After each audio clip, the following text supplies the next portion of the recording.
Hello and welcome to the Art of Being Human. On the last segment, I asked you a couple of questions. How would you feel about yourself if you suddenly developed a chronic illness or you suddenly had an injury in which you wouldn't be able to see or hear or touch or smell or whatever the senses that was involved with it? How would you feel about yourself if you changed that much? Or how do you feel about other people when you meet them and they're obviously disabled in some kind of way? They're in a wheelchair, they can't walk, maybe they're blind and they're using a cane, or maybe they can't hear, which is a problem because they look like they can, because deafness isn't something that you can see and you can't assess it, but you talk to them and they don't answer back. You know, how do you feel about having a disability, or how do you feel about other people if they have a disability? Well, I'm going to read you a poem. This poem is called A Cup of Christmas Tea.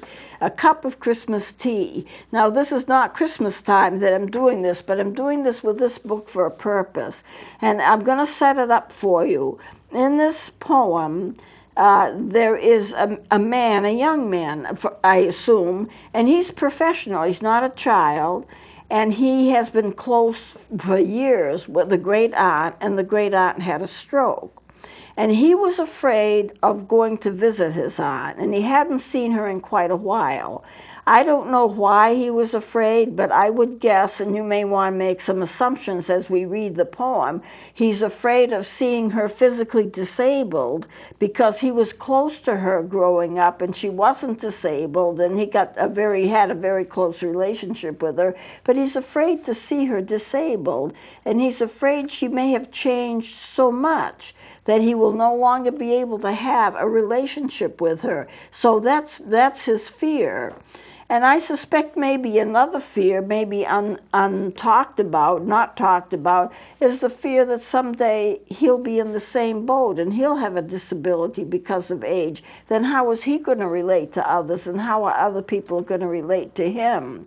Now, this book goes into his reticence about seeing her, his parents suggesting that he see her because her mind is still good, even if her body isn't as good as it was. She can still get around. She's got a leg brace. She does a walk or has a cane in addition to the leg brace. But it's an absolutely beautiful poem, and I was really taken by it. It's written by Tom Hegg, H-E-G-G, and I'm not showing the pictures that come with it, but it's illustrated by Warren Hansen, put out by Waldman House Press. A very nice book indeed. So let me begin.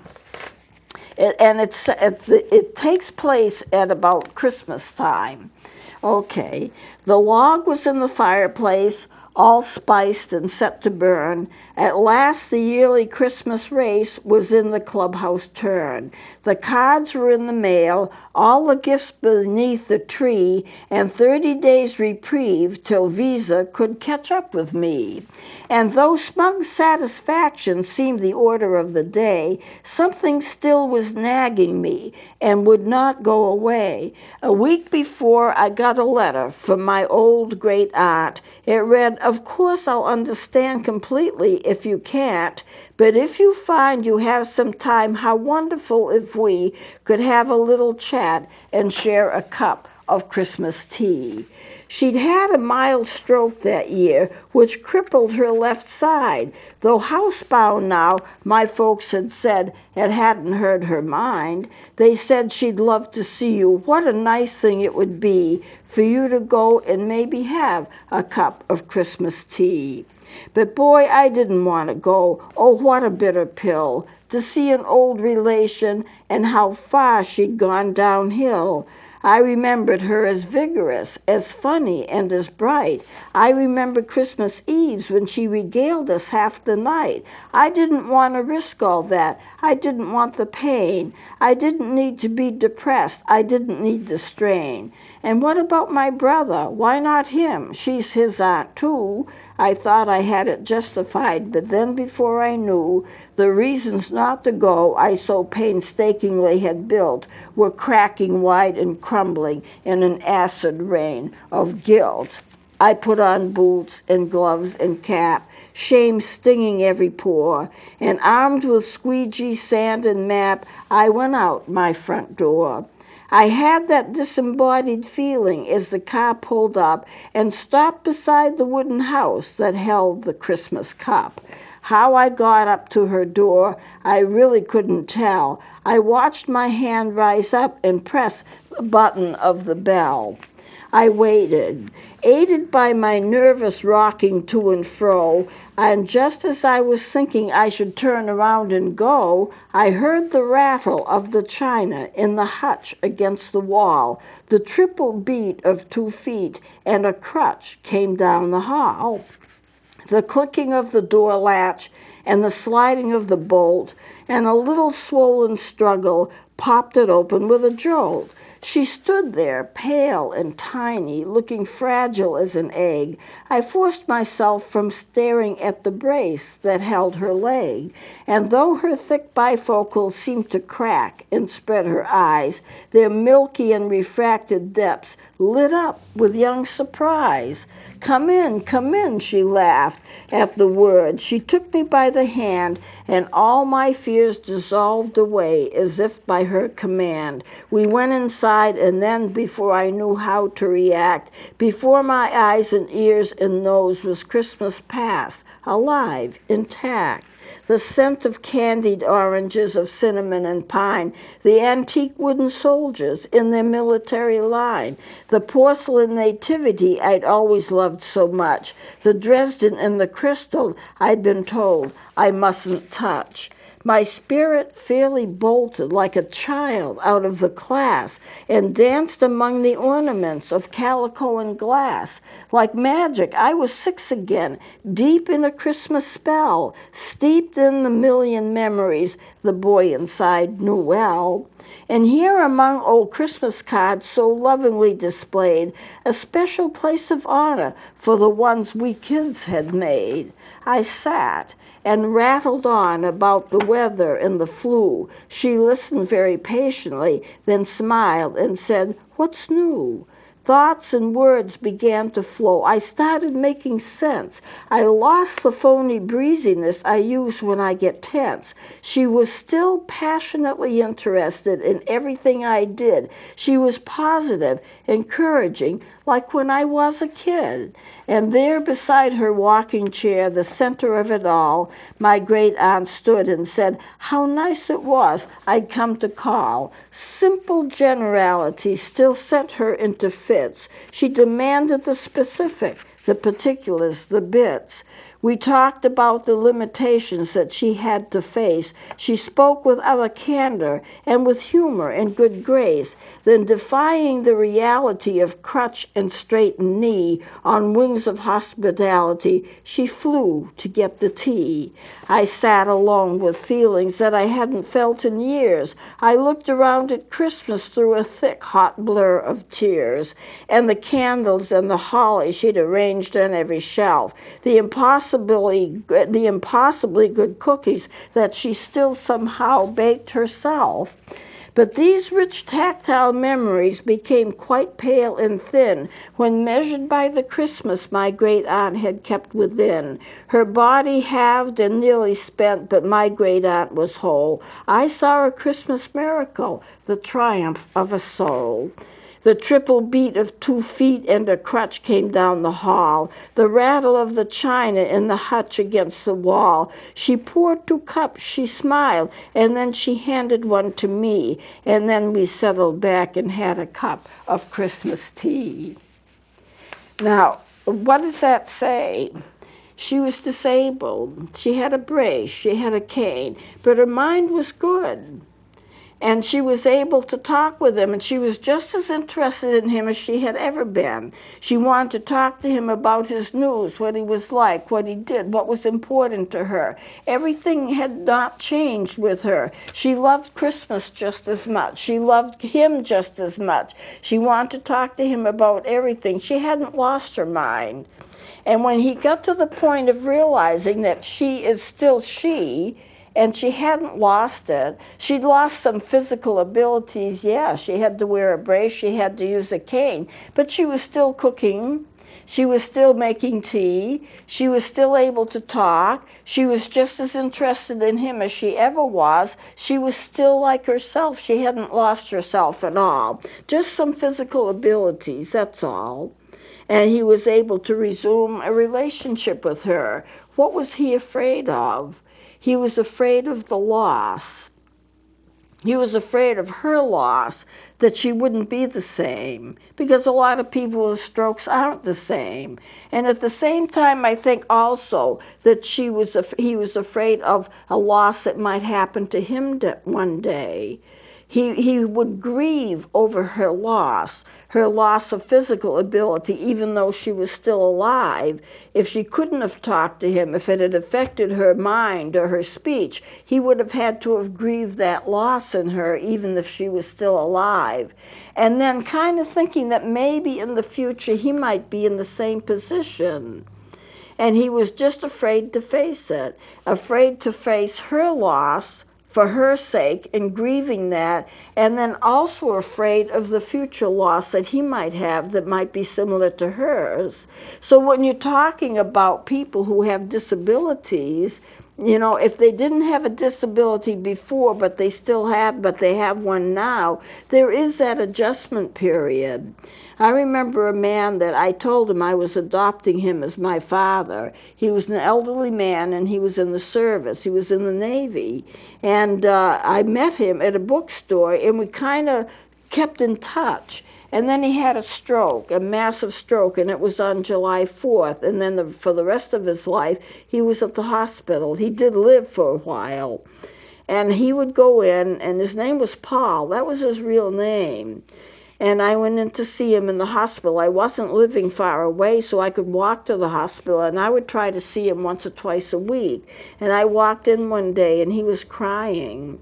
But his mind was good, but his speech was way off. It was hard to understand what he was saying. So I said, "What's the matter, Paul? Why are you crying?" And he said, what I got from him when I finally was able to interpret what he was trying to tell me was people didn't understand him. They didn't understand because they couldn't understand what he was saying. His mind was as clear as ever. It didn't affect his mind, but it affected his speech, and he couldn't talk as well.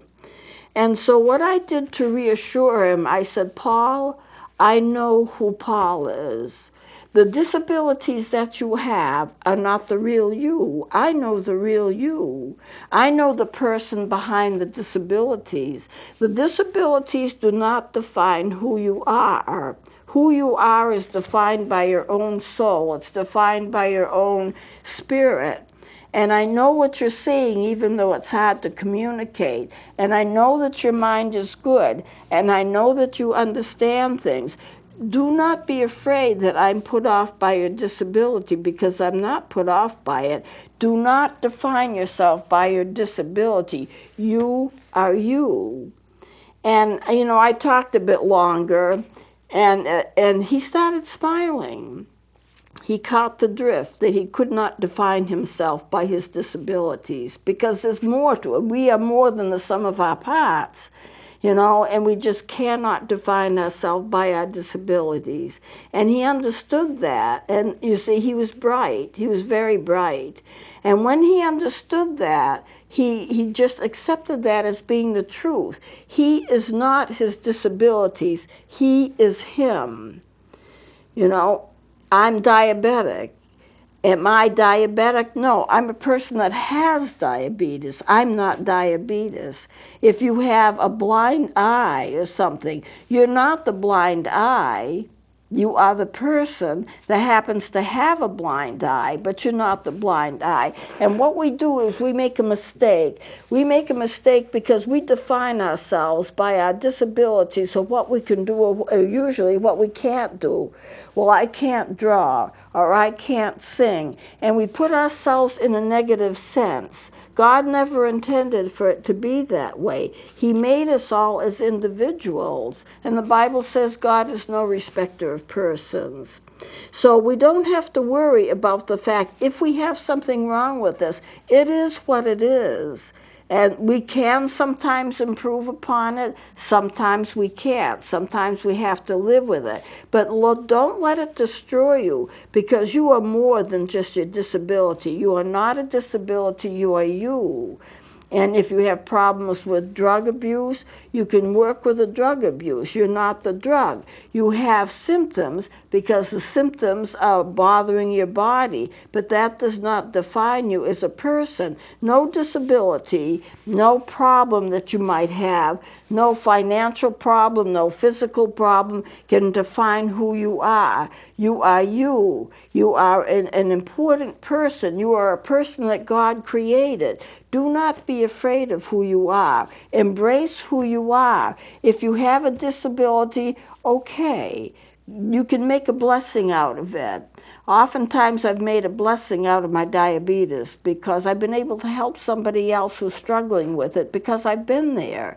And alcoholics who go to AA, Alcoholics Anonymous, find that they can help other people get through it because they've been through it themselves. Sometimes what appears to be a disability may turn out to be a blessing. It may turn out to be a help for you to help somebody else, or for you to get through it so you can nurture somebody else through it yourself. But I guess what I need to say in closing this, and I think I'll just close it instead of going on into something else, do not define yourself by your disability. Define yourself by who you are, your relationship with people, your relationship with God. You can be defined in some other way that disability is a part of you, but it doesn't it doesn't define who you are. You are more than the sum of your parts. So I'm going to close it here, and what I'm going to do next segment is I'm going to go through, we've gone through a lot of chronic illnesses. There are more. I could spend my life teaching about chronic illnesses, but I don't want to do that. I want to take the most important ones that affect the personality the most, neurological ones basically, and go through them so that you would understand more in terms of who you are, and if you have a problem with it, to understand it, because I think one of the first things that happens in the healing process is for you to understand that you do have a disability, this is what it is, and this is what it does to you, so at least you can get a handle on it.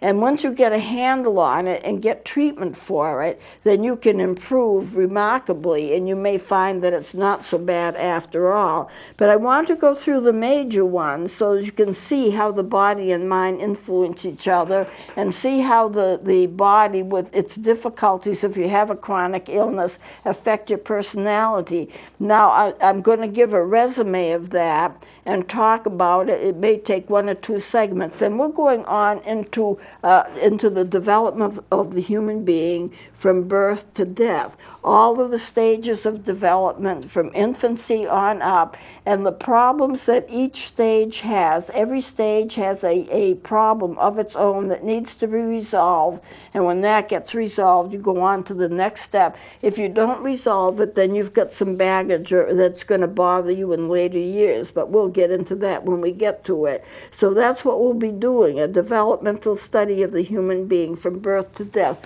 when I finally clear this up. So I will close it here, and I hope you'll join me next time.